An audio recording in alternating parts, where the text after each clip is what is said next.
ګروپ په شکل شي دا بور ترین نسل ته سیاسي توګه باندې دیته دورانی وویل سوله. دورانی والا خبره ما بیا کړې ده، خو مرګري بیا یو سوال کوي، دی مطلب د دوه غزاړه پروګرامونه نه ګوري یا په ډیټیل نه دي چې دور مرجان جې وتلی ده، دورانای وتلی ده، دورانای د غمو غمای، د ښایسته و ښایسته، د پیاوړو پیاوړی، د مصر یا د بودیجه یا د بجټ د حکمرانی سربراه ته دورانه یې.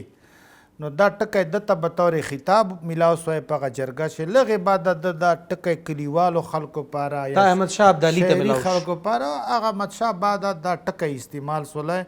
دورانی په تاریخ کې داسې نه ده چې ته وایې چې دا قبیله دورانی ده او دا بله نه ده، د ټول ګروپ ته. او د هغې برعکس مخالف نه برعکس هغه ټول پښتانه چې په دغه بور ترین شي لاندې نه راتله، هغې ته غلزای غرزای د غره خلک ویل سوله. غلزای غرزای دورانای دا به طور سر نامونه دي، کنې پښتنو هرې پښتنو قبیلې نامونه خپل دي، هر چاته پته ده. دا دوه ټکي استعمال سو، دا ډیر جدید ټکي دي. دا غلزای خو ډیر زوړ ده، خو دا دورانای ټکی چې دا له 1940 نه مخکې دا ټکی ستا هم نه قبیلې په طور د تاریخ په کتابونو نه زړو پښتنو چېرته دا ټکی استعمال کړی نه، هغه دغه بعد دا خبره شروع شوه. یعنی موږ صرف دا په دوه ګروپونو کې تقسیم کړو چې یو دورانی دي او یو غلجي دي. په هغې په حساب باندې چې هر هغه سړی د ما درته ویل چې بور ابدال ترین والا علاوه چې هر هغه سړی د هغه ته غلجی ده غلجی ویلی کنداسې و نه دي. ولې چې یو ملګري په یو کمنټ کې دا لیکلي و چې د غلجي 2 زامنو یا 3 زامنو، نو دې مطلب دا ده چې هغه خبره غلطه به چیرې لیدلې. بس معمولي غونې خبر درته وکړه، ډېره هغه نه کوم. دا داسې و چې دا پروفیسر عبدالحی حبیبي یوه خبر وکړه چې یو پټه خزانه کتاب پیدا سولی، او دا کتاب په 1928 یا 1990 دا کتاب لیکلی سوی ده، هغې ته هیډن ټریژر او پټه خزانه وویله. بیا هغه پټه خزانه د اول په فارسي باندې مترجمه کړله، او بیا اخوند عبدالعلي اخوندزاده د خانوزۍ کاکړ پانیزۍ کوټې سره نږدې علاقه ده، هغه په مدد باندې یی چې بیا دا کتاب په پښتو مو لیکلی. نن سبا په انګریزي هم سته، په پښتو هم سته، په فارسي هم سته، پټه خزانه. او هغه کتاب چې دا غلزي او دا ټکي یا چا ویلي یا اورېدلي، نو لږ خلکو نور پسې ټینګ کړله. صحیح ده جی. اوس ته سوچ کوه چې دا ټکی راوځي 1940 جرګې بعده، نو په 1901 په کتاب شي څرنګه راتلی دا عقل مني. خو نور خو خیر بس هغه کتاب بارې شي خبرې هم سته، تنقیدي خبرې سته، په هغې باندې خبر نه کوو. خو دا کتاب هغې زمانې چې کوم کتاب لیکل هلته خو د کاغذ وجود خو نه و که نه، ظاهره خبره ده په څه مینسکریپټ په لیکل سوی، په چمړې به لیکل سوی، په هغه به لیکل سوی، د ونو په پاڼو، په بوټو، په لرګو، په پوستي، په پټکو به لیکل سوی. خو هغه کتاب چا لیدلی ده نه. نو اخ کتاب دا حوالې سره زباني یو ځای بل ځای خلکو په تقریرو مجلسو جرګې شي ویلې، دو پسې ونیولې چې تر اوسه یادوي.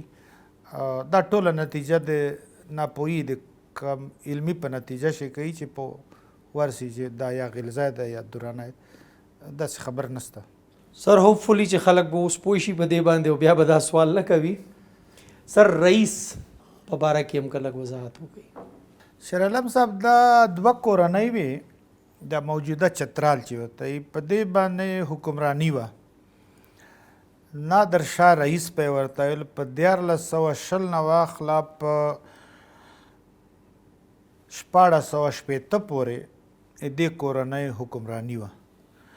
او له دې بعده بیا 2مه کورنۍ راغله، هغې ته بیا کتور ویل. کتور په 1590 واخله 1940 پورې چې پاکستان جوړ سولی دا علاقې ټولې پسې شاملې سولې نو د دو کورنۍ هم چترال هم په پاکستان حصه سوله ریاست مخکې دا ریاست او د دې تر اوسه پورې څه 25 حکمرانان تیر شوي دي او موجوده اوس فتح الملک علي ناصر تر 2011 پورې اخري د هغه و مشر و. اوس راځو چې په مجلس وکړو. دو داسې یایي چې دا دلته په دا چترال باندې چې کوم نادر شاه حکومت کولی هغه ترکمن و، منګول و، چیناییز و. له هغې راغلي دا حکمراني یې کوله. بیا په 1466 دو خپل خاندان سره اختلاف راغلی او کمزوري سو. بیا کتور کورنۍ پې ورغله او بیا یې دو سلطنت یې وړی او بیا دا خلک سره ایډ سوله. دا یایي چې بنیادي نه کتور او نه رئیس پښتانه نه دي، دا هغه نسل ده، منګول دي، چینیز دي. خو لکه ما چې اول ورته ویل چې دو دا ټول تاریخ لغجي راځي. یاره زه په خپل وطن دلته نږدې نه خبر، دی له ترکي را درومي، دی له چین راځي، د ایران نه راځي، د ایران نه راځي او خبره لیکي چې دته رئیس په دې یې او دته رئیس په دې یې. نادر شاه رئیس نه و، دته رئیس وویل سو. موږ تاسو اوس خلک ورته نه افغانستان والا اوس رئیس ټکی نه استعمالوي، رئیس جمهور خو اوس استعمالوي. دا رئیس خو مصر ته ویل کېده. دا خو بنیادي دا خلک له کونړ راغلي وو، له کونړ راغله د چترال دا علاقې باندې چې هغې کوم څه بادشاهیانې خو نه وې، خو سرداري نظام او مسیري نظام و. یوه علاقه به یې هغه کړه او هغې چې به یې کرکیله کوله او څه حساب کتاب به و. دا جدید کوم ریاست تصور ده، دا خو نن چې 200 کاله مخکې هم نه و که نه، ډېر جدید تصور ده. هلته خو قبضې وې سره علاقې قبضې وې چې داسې کمپیکټ سټیټ ریاست پالیسي خو ونه، لکه نن سبا موږ وار لارډز ورته وایو. اوس بل سړي ویل چې هغه دي نو دا هغه چې و رئیس چې و دا د کونړ خلک و، نادر شاه. او هغه دته چې دا شاه هم ویل، دته چې دا رئیس صاحب ویل، دا نه د قبیله و نه څه، هغه چوکۍ له وجې ورته ویل. بیا ورو ورو په 100 کالو یعنی له 1420 نه واخله 1400 دا تقریبا 350 سال 350 کاله یو نوم چلیدلی د قبیلې شکل یې واخیستلی، رئیسان سوله، رئیس سوله. اوس په دا ملکنډ کاټلنګ صوابۍ دې علاقې شي پراته دي. دې علاقې شي ولې چې هلته کتور پې راغله نو هغو جنې دغه علاقه ونیوله، بیا دو لاندې راغله. دا کتور به ډېر تر ناوخته پورې نه، تر اوسه پورې دو بیا ورته یې میتر لکه اخ چې ځان پاره نام استعمالولی رئیس مسیري په طور. دو به بیا چترال دا بله ډاینسټي چې شوري سوله سلسله، دو به بیا میتر ورته ویل، میتر صاحب. میتر د ترکمن د لهجې په حساب باندې بیا هغه خبره چې موږ عمل نه وي چې په موږ باندې یا لغه خلک راغلي دي یا له دغه راغلي دي نو ځان سره ډېر ټکي م راوړي دي. میتر محترم جناب صاحب چې دا موږ څوک ورته مشر، میتر هم د مشر په حواله استعمالېدلی. نو دغه دو هغه ده، نه هغه ترکیان و نه دغه ترکیان دي، نه منګول دي، دغه وطن خلک دي. پردي سړي وویل چې ته داسې بس خبرې روایتي مشهورې سوې چې زار وخت درته دا روایتي خلک دي. دا چې یو څه لیکلي وګوري بیا داسې پیټینګ سي چې ملا په قرآن باندې لوپ یې وکړي چې دغه ده. نه خو دا بیا چې د کونړ نه راغلي وو جي، نو دا څوک وو بنیادي؟ کونړ چې راغلي دا ټول غلزي خلک، دا ټول غلزي خو د قبیلې معلومات دا په هغه دور شي چې دا غلزای چې ټکی استعمالېدلی که نه، هغه ټیم خو دا غلزای دغسې پراخ لی نه و. دا خو ډېره زړه خبره ده که نه، 1300 یعنې دا خو 300 چې 300 نه 400 صدۍ شم نه نیویستمه ده، دا 1900 کاله مخکې خبر ده که نه. نو پخ ټیم چې خو دومره برانچونه زیات نه و، خو هغه ګډ به سره ګرځېده او بیا به نیم په دغلو ریسو. دا خو ورو ورو بیا پښې مشهورې کېدلې. 1400 کاله مخکې خو به دا نن چې کوم نومونه دي دا خو نه و ټول قبیلو که نه، هلته خو سر شي یو غټ نامه باندې سره چلېده. ورو ورو پښې زیاتېدلې، ته شاخونه زیاتېدل. نو دا دواړه قبیلې کتور هم وردا هم دا دواړه ټول غلزي خلک دي. بالکل صحیح ده جی. سر یو بل ملګري سوال کړی و چې توري خیل دا توري خیل باجوړ او د دې مخې خلک دی نو د دې په باره کې هم کلک بیان وکړي. یو توري خیل خو دلته وزیرو کې هم شته غټ دغه ده دغه شیر علم صاحب هغه ده چې توري خیل خو دا ټول سپلغې میرن شاه چې ور پاس دا ټول وزیر دا خو وزیر توري خیل دا توري خیل دی او دا د دیره باجوړ والا توري خیلی هغه خو موږ مخشه اخکر دا ترکلانی خلق دی ترکلانی انشلان دی توري خیل دی اوس مو نه کنده زمان دا ټول هغه بیان کړی بس هغه ترکلانی خلق دی. هدایت الله صاحب یو ملګری بل د چې کوم سوالونه مونږ پروګرام په اول سر کې بیان کړل دا غي نه علاوه دا سوال دی بادیزی قوم په باره کې پښتنه کړې و ما نه ير شوی و په دې سوالونو کې نو اچولو خو بهرال بادیزی قوم په حواله سره کله بیان وکړي. دا مام کتل شیر علم صاحب چې څنګه د پخپل لیکلي دي صحیح لیکلي دي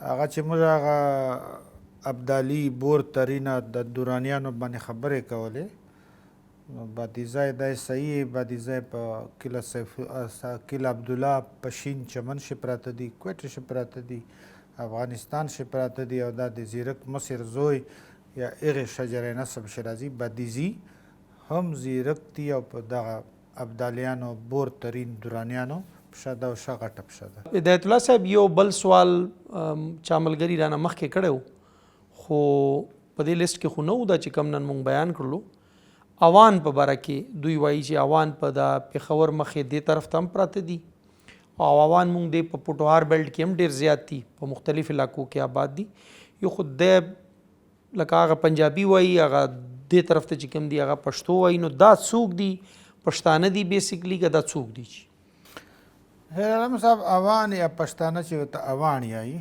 دواړه یو شی دی اوان یا اوان هغه د زبو ادایګي شي هغه ته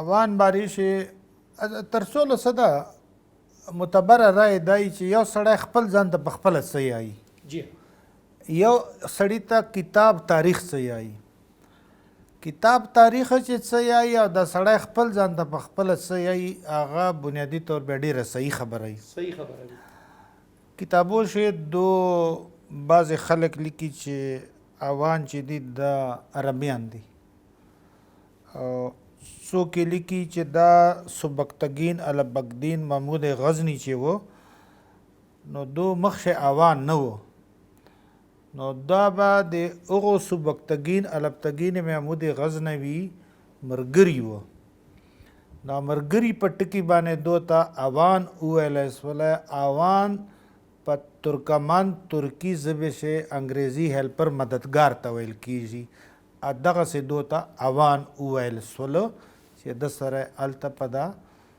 هغې زمانې کم تګ و دو کوشش و په هغې شه مرستې کړې وې ملاتړ یې کړی و یوه رایې ده بله دا چې هغه یی ایچ ای روز یو انګریز لیکي یی چې دا ګریک خلق دي یونانیان دي او دا دلته چې ملک افضل داد خان لیکلی دي صاحبه شاهین لیکلی دي هغه دغه سبکتګین سره ګډوي چې هغه په دغه طور ورته وویل سو دا چرې هغې نه مخکې د قبیلې نوم نه و داسې نه و دغه خو دا به هم بیا ترک وي نسلا و درس کوم بل دو داسې یایي چې قطب شاه یو سړی و هغه د محمود غزنوي په زمانې باندې د موجوده هیرات د خپل دور په حساب باندې صوبیدار گورنر مصر و او هغه قطب شاه چې د هغه بیا شاته شپږ زمن و هغه د قطب شاه د ټول نسل ته اوان وویل سولو او دغسې چې پښتنو علاقو چې کوم پراته دي یا پښتو یایي او بیا چې دا ټول خلک هندوستان موجوده دغه سیمې ته راتله او دا حملې او دا تلګ راتلګ کېدلی اتله راتله یو بل د بدلون کولی نو دا خلک ورسره راغله چې دلته پاته سوه پښتو یایي او چې بیا موجوده پنجاب یا هندوستان شي څوک اردو یایي څوک پنجابي یایي خو دو خپل ځان ډېر عربي سره تړي چې موږ سیدان یو موږ عربي النسل خلک دو خپل ځان ته دغسې یایي پښتانه نه دي بنیادي ده درته خو ما تاریخ خبرې تاریخ خبرې چې تاریخ شي دا رایه ده دوم دا چې اوس سړی په خپل ځان ته په خپله څه یایي دو خپل ځان ته په خپله هم دا د عربي النسل والا خبره خوښوي. دا مختصر غونې خبره ده. هدایت الله صاحب ډیره مهرباني، ډیره مننه. تاسو د دې جوابونو دپاره خلکو مونږ ته ډیر زیات سوالونه را لیږي او مونږ پریشانه هم شو چې دومره سوالونه بیا په دې کې هغه مسله بنیادي دا وي چې ریپیټ شي نو ډیر شیان د دماغ نه ووځي. ولې چې دومره سوالونو بیا بل واري لیکل پیدا کول چې کم سوال مونږ جواب الریډي ورکړی دی کم نه دی ورکړی دا لږ مشکلات وي راته. خو بهرحال ستاسو ډیره مننه جی، مهرباني. مننه جی، خوشحاله اوسئ. انشاءالله بیا به راځو، بیا به ورته کوو. خو چې دو دا پروګرام داسې په ترتیب باندې کتلی دا خبرې موږ ټولې وار په وار کړي دي. بالکل جی. بیا کیدای شي دو ته دا مسله نه وای ښکولی. بل دا چې آینده پاره دو سوال کوي، دو هغه لاندې پښې شاخ برانچ نوم لیکي چې علاقه ورسره لیکلی، بیا به هغه اوس دغسې اسنخیل او سینخیل یو ټکی خیل یادوله. ټولو پښتنو وطن شسته. بالکل صحیح. نو بیا سړي ته پته نه لګېږي. مونږ به د خپل کتونکو ته به هم دا درخواست کوو چې تاسو د یو قبیلې په حوالې سره معلومات غواړئ نو علاقه لازمي ورسره منشن کوئ چې پلانکي علاقه کې کم آباد قبیلې دي، د هغه حواله ورکوئ چې مونږ ته هم اساني وي. هدایت الله صاحب هم په هغه باندې پوه شي چې دا د چا په حوالې سره پوښتنه کوي. دا و چې د نن پروګرام چې تاسو ولیدو، امید کوو چې د تاسو په ذهن کې چې کوم سوالونه وو تاسو سوالونه کړي دي هغه جواب چې کوم هدایت الله بیټني صاحب وکړو د تاسو د سوال جواب به تاسو ته ملاو شوی وي. کوشش به کوو چې بیا هم څه پاتې وي تشنګي پکې پاتې وي نو په بل پروګرام کې مونږ هغه سوال مزید وضاحت وکړو کچېرې هغه وضاحت طلب وي. او نور چې کوم سوالونه دي هغه چونکې په یو پروګرام کې دومره ډیر سوالونو جواب ممکن نه دی نو هغه به مونږ سټپ بای سټپ انشاءالله تاسو ته د دې جوابونه د هدایت الله بیټني صاحب نه اخلو. ډیره مننه، ډیره مهرباني.